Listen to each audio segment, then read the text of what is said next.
Fala aí pessoal, muito bem-vindo a mais uma videoaula aqui do canal. Eu sou o Wellington. E sabia que eu tô gostando desse negócio de fazer videoaula, todo dia postar uma videoaula?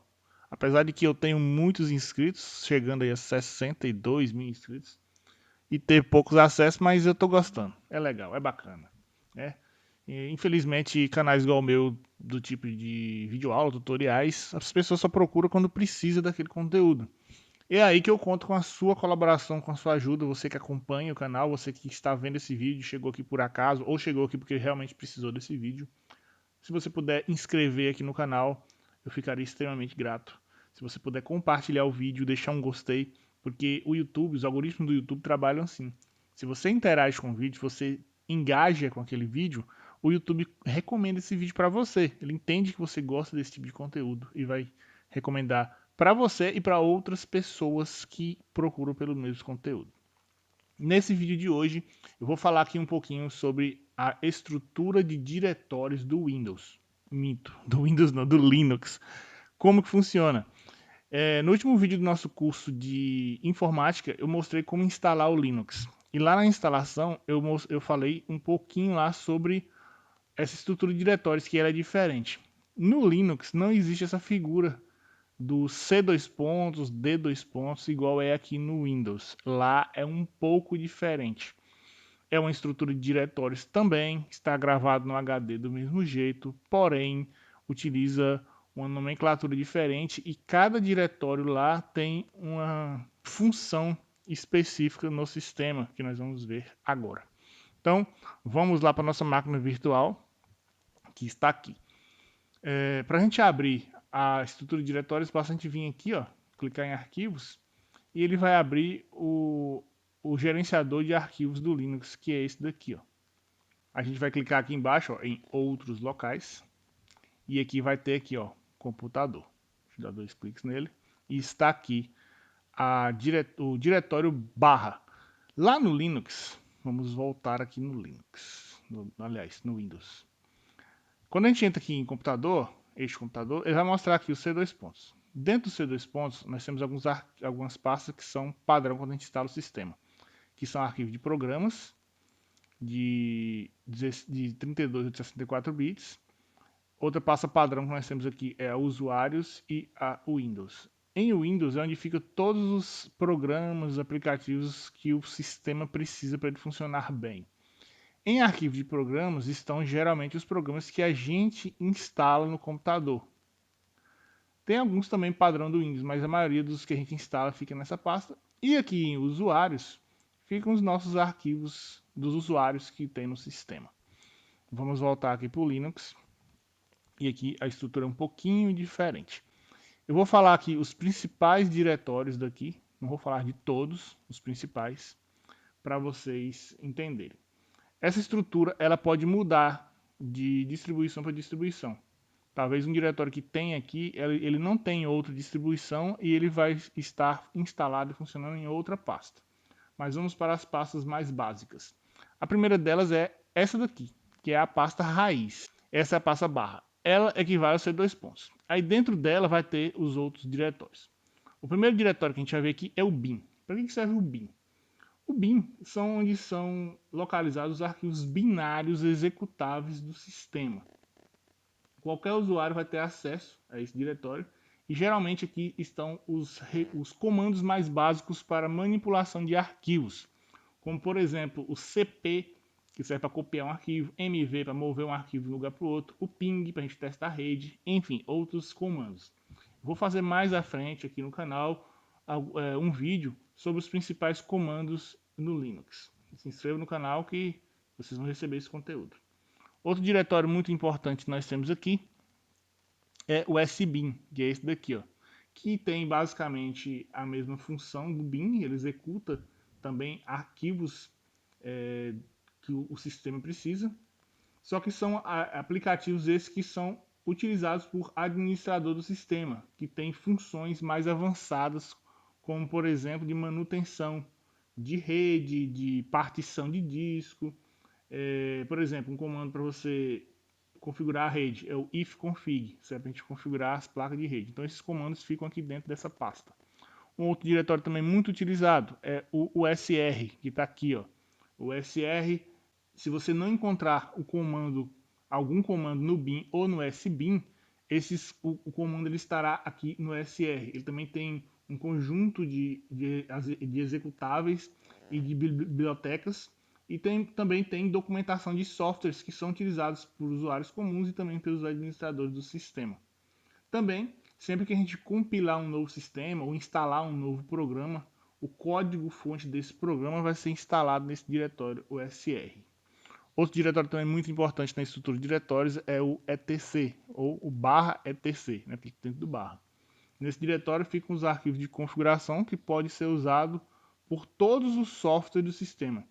Também tem alguns scripts especiais que servem para a gente interromper ou parar alguns serviços ou módulos do sistema. Como exemplo, temos um arquivo chamado resolveconf, que está aqui dentro, que serve para a gente configurar DNS no nosso computador. Dentro do /etc também, que ficam alguns serviços, como por exemplo um Apache, que serve para servidor web, dentre outros serviços de rede. Temos também aqui a pasta /lib, que é essa daqui, que é muito importante também. Aqui ficam os arquivos de biblioteca do sistema, que tem uma ligação direta com os diretórios bin e sbin. Essas bibliotecas que ficam aqui dentro fazem chamada aos programas executáveis que estão lá no bin e no sbin. O que acontece? Dentro tem os programas, essas bibliotecas geralmente começam com as letras LD ou lib e possui a extensão SO. Entrando na pasta aqui, vocês dão uma olhada, e dentro tem outras pastas aqui dentro, certo? E como eu disse, são bibliotecas que são utilizadas pelos comandos que estão no bin e no sbin. O /opt é um diretório que serve para a gente armazenar alguns programas adicionais que a gente tem no sistema. Está aqui, ó, opt. Então, se eu instalar, por exemplo, um programa de torrent para eu baixar arquivos, ele vai criar uma pasta aqui dentro do opt. Perceba que aqui, ó, no opt não tem nada. Então, quando eu instalar, geralmente ele vem para cá. Se eu instalar de forma manual também, é interessante a gente colocar dentro do opt. É como se ele fosse ali um arquivo de programa do Windows para a gente colocar os programas que a gente vai instalando. Outra pasta também muito importante aqui é o /home, que é essa daqui, ó. O /home é onde vão ficar todos os arquivos dos usuários do sistema. Então, nesse caso aqui temos o Ubuntu, que é o arquivo, que é o diretório, que é o usuário padrão do sistema. Mas quando a gente instala o computador e cria um novo usuário, por exemplo, o Wellington, todos os arquivos daquele usuário vai estar aqui dentro do /home e dentro do /home vai ter uma pasta para aquele determinado usuário. É como se fosse a pasta de usuários lá do Windows. E é aqui geralmente onde a gente coloca todos os nossos documentos. Temos outra pasta também muito importante que é a /boot. Ela serve para colocar os arquivos de inicialização do sistema. Quando o computador é ligado, ele acessa essa pasta aqui, que é o /boot. E aqui vai ter o gerenciador. No caso aqui temos o Grubia, que é um gerenciador de dual boot. Então, se eu tiver dois sistemas instalados, tudo fica configurado aqui nessa pasta. Temos a pasta também /mnt, que está aqui, e a /media, que está do lado aqui. Quando a gente acessa, por exemplo, os arquivos de um CD, ou um pendrive, ou mesmo um disco rígido que está numa rede, a gente essas mídias, elas são montadas, né? É a mesma coisa do Windows, quando a gente espeta lá um pendrive que ele cria aquela unidade de disco no computador, essas unidades de disco elas são criadas aqui dentro do media ou do MNT, que são pontos de montagem ali. Então essas mídias externas, como por exemplo um pendrive, né, que é colocado ali nas portas USB, um CD-ROM, vem para cá para a mídia. E o MNT geralmente são quando os administradores precisam montar algum sistema de arquivo ali temporariamente. Temos a pasta SRV, que é essa daqui. Aqui ficam dados de servidores e serviços em execução no computador. Então fica tudo aqui armazenado nesse diretório. Qualquer serviço que tiver execução ali no momento vai ficar aqui nessa pasta. No caso nosso aqui não tem nada porque não está instalado nada. A pasta /dev é uma pasta que serve para a gente gerenciar, por exemplo, um pendrive quando a gente conecta ele no computador. Ele vai servir ali de interface para a gente fazer essa manipulação, essa conexão aí. Aqui no /dev também a gente pode ter acesso a outros terminais.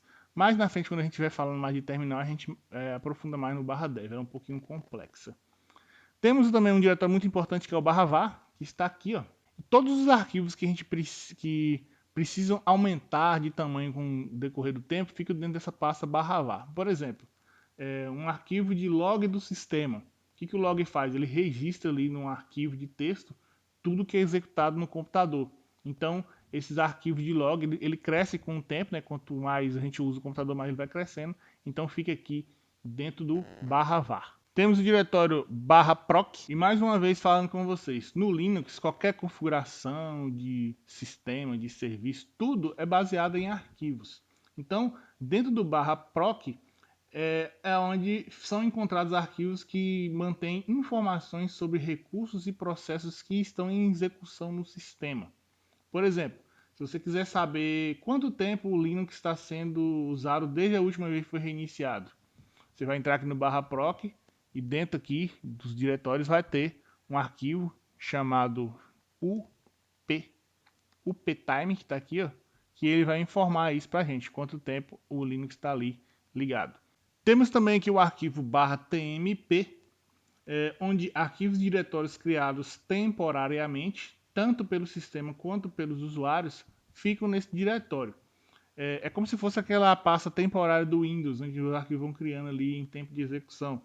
E geralmente esses arquivos são apagados quando o computador reinicia. Então, gente, esses são os arquivos básicos do Linux. Como eu disse, ele pode variar de um sistema para o outro. Esses que eu falei aqui hoje são os mais comuns de se utilizar quando a gente está aí vivendo de Linux, nesse mundo do Linux. Lógico que pode ser meio confuso agora, nesse momento, para quem nunca viu o sistema, entender desses diretórios. É assim mesmo. Eu, às vezes, também me confundo ainda em utilizar o Linux. Mas a gente só vai aprender muito sobre essa estrutura de diretórios quando a gente usar muito. Então, em videoaulas futuras, a gente vai aprender outras coisas. Como, por exemplo, criar pastas, mover a pasta de diretório para o outro, instalar algum serviço utilizando linha de comando, configurar um servidorzinho básico ali para compartilhar um arquivo, um FTP, enfim. A minha ideia é trazer esses tutoriais sobre utilização. Espero que você tenha gostado desse vídeo. Não esqueça de se inscrever no canal e compartilhar esse vídeo nas redes sociais. Um grande abraço e até o próximo vídeo.